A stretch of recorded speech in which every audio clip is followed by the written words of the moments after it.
Hey guys, welcome back to my channel. If you were new here, hello. Wait, did I just say hey guys?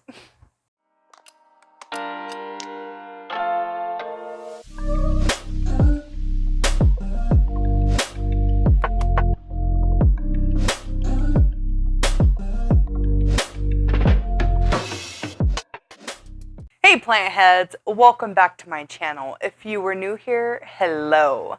I am Julia the Plant Goblin. So today, my lovely friend, or at least I consider her a friend. Anyways, my lovely friend Lindsey over at Just Uno Mas. She created a plantee tag called Isolation Propagation. It is such a catchy tag. So catchy sounding. Isolation Propagation. It's so good. Miss Lindsey created some questions, and it's all about propagation and isolation. What do I got proppin right now? And yeah, maybe make me look like a bad plant mom, but it's okay, cause yeah. You'll understand what I mean in just a second. First question, what is your favorite propagation method? My favorite method to propagation is air layering. This is a fairly large plant. My apologies. I don't feel like backing my tripod up. Anyways, so the reason why air layering is my favorite method. I have tried it on a few plants, and I love the outcome, and it's so easy. Okay, so I will be doing a video on air layering propagation, but I wanted to show you guys what the root system would look like after a month of sitting here. In their moss. What I did is I wrapped the root system in sphagnum moss and wrapped it with clingy wrap or saran wrap or whatever, and that's it. All you gotta do is wait until they're ready. You can see right there, I believe, it hasn't even been 3 weeks yet since I have done this. It'll be 3 weeks, I believe, this Friday, but you can already see some roots forming right there. And there's also some roots, give me a second. There's also some roots forming right in here. The reason why this is my favorite method of propagating is because it is so low maintenance. With my plants that I'm doing this with, I have no concern for the sphagnum drying out, because when my plant dries out, I take it into the bathroom and give it a spray. So then the sphagnum moss does stay moist or wet or whatever have you.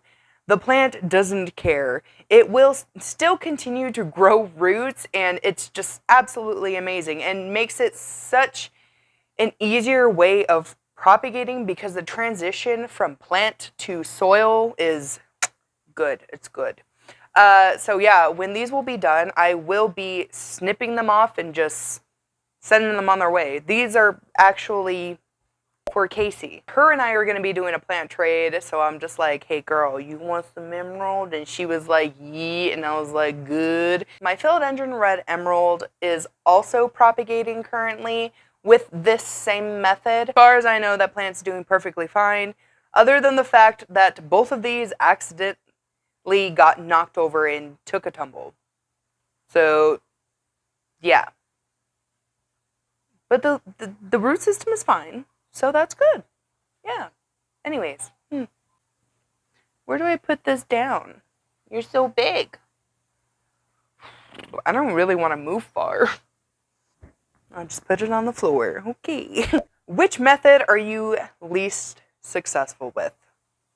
That would have to be water. And I know it's so stupid and simple, but I'm just really horrible at doing water changes and just paying attention to them. I like propagating without having to worry about it. I like propagations that are really low maintenance. you know, and just easy in general. Like, for example, I have my propagation box that is not on a heat mat. It's not anymore. It used to be, but I needed the heat mats for other shit. So, only downfall about this is it's a big breeding brown. It is a big breeding ground for gnats, and it sucks, but oh well. I also like this method, and the reason why is because it's low maintenance. I don't have to worry about the moss all the time. It stays pretty humid in there, but I won't be doing this type of propagation from now on, unless it's absolutely necessary, of course. I didn't know about air layering propagation prior to me taking all these cuttings, sadly, and I wish that I had, because it would have made things a lot easier. Whoops. It would have made things a lot easier on my plants, because these have been in here for, I don't even know, months, and their root system is not as extensive as it would have been if I had air layered it. Plus, when you air layer, the plant still grows. You don't have to worry about it throwing a temper tantrum until, you know, you chop it off, as long as you take care of the plant right. Plus, I also noticed that a lot of the leaves like to die depending on certain species that are propagating. It's funny that I say that water propagation is my least favorite, or what I'm least successful in, because I actually do have plants water propagating right now. And they've sort of been sitting there for a while. Like, back on New Year's Day, I had filmed a video where I took cuttings from some Tradescantias that I had. They are still sitting in that water.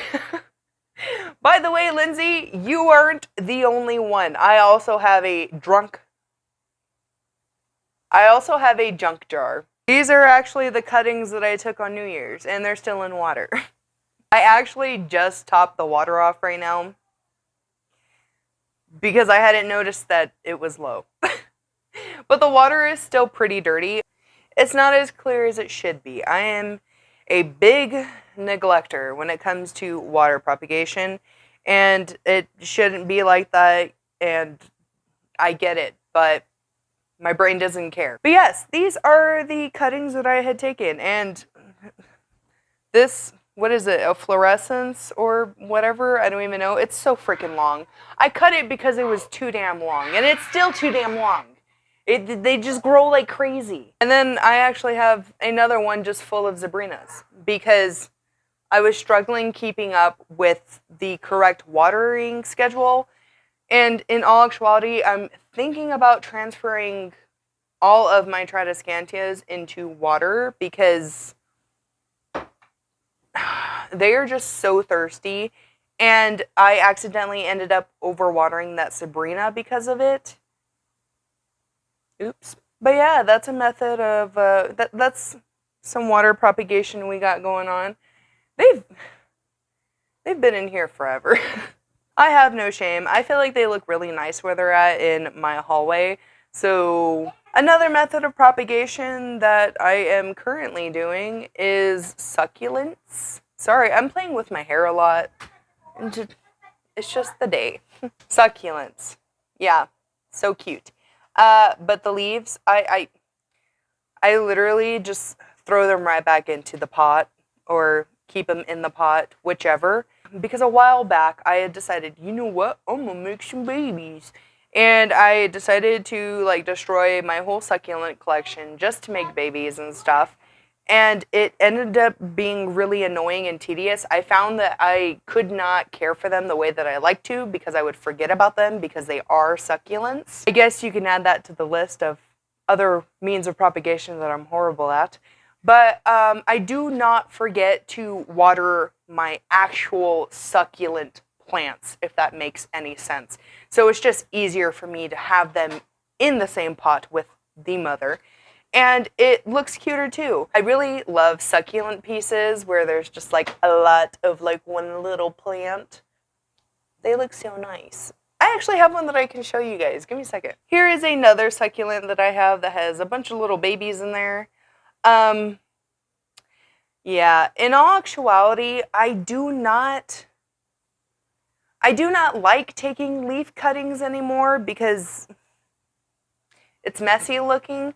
I prefer when the succulents grow their own babies on them because they look so cute. I'll put up a picture of another one of mine that is somewhere over there. I don't feel like walking back over there again.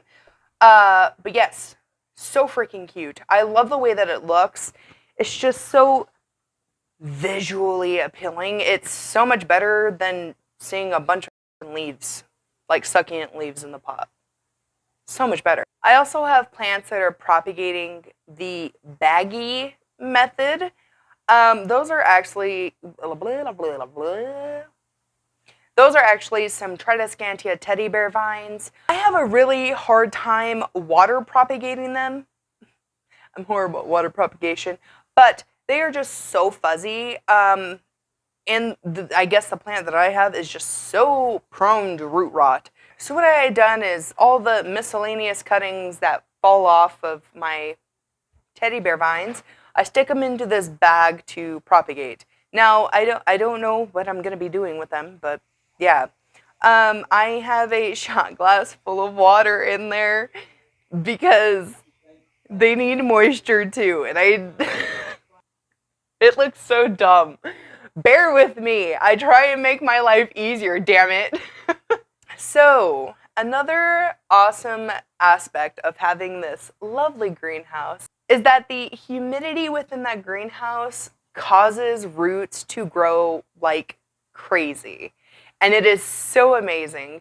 I'm going to hop in there real quick and grab a plant that I know for sure has an insane amount of root system. And I guess you can consider it another way of propagating plants.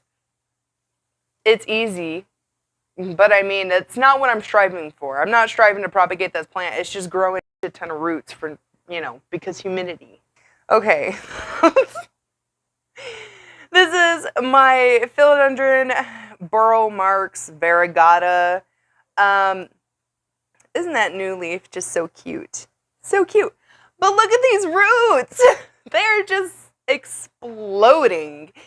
The burrow marks has such an interesting way of growing, and it's just, she's a tangled mess right now, but I appreciate it. It looks really freaking awesome because I could totally just take a snip right here and push it back into the soil and it would acclimate perfectly.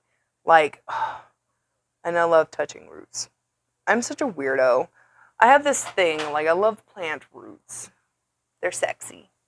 It's funny, I don't really talk about this plant a lot. I don't know why. Probably because it's not really my favorite. For a while there, it stopped doing anything. It went pretty dormant, and I had received it around the time that it had gone dormant. So now that it's pushing out new growth, I'm very excited to see some bigger leaves. And super excited to see some more beautiful variegation. The last question is, do you have any tips for beginners? My tip is, do not be afraid to experiment. That is what the plant life is about. It is about experimentation. There are so many different ways to be propagating plants. I found that some plants propagate better in sphagnum moss rather than water. Some of them propagate better in water than soil propagation. Oh, I guess you can add that to the list of horrible propagation methods too, because I'm horrible at soil propagation. Throwing that out there. The plant hobby isn't that serious. But maybe before you start experimenting with a pricier plant, have a bit more experience in methods of propagation. I wouldn't want you guys to be making a mistake on a plant that is expensive. I have made that mistake before, and unfortunately, I had lost a very pricey plant due to root rot and just not being able to get it to propagate correctly. I feel like if I knew the information that I know now back then, the success rate probably would have been a lot higher. And if you haven't tried air layering as a method to propagation, do it. I am going to be tagging a few people in this tag. They don't know that I'm tagging them in it yet. First person that I have to tag in absolutely every tag that I do that is not created by her is Kristen from The Garden Home. Second person I would love to tag in this is Rebecca over at It's Me Rebecca B. The third person that I would like to tag is Leona. Now, forgive me, I am not going to try and pronounce your last name because I don't want to embarrass myself by butchering the shit out of it. So my apologies in my description box down below in case you were curious and wanted to check out their content and what they have to offer. Thank you guys so much for watching this video, and thank you so much, Lindsey, for creating this tag. I had a lot of fun creating this video and pretty much talking shit about myself because I suck at propagation. Oh well. So, until next time, toodles.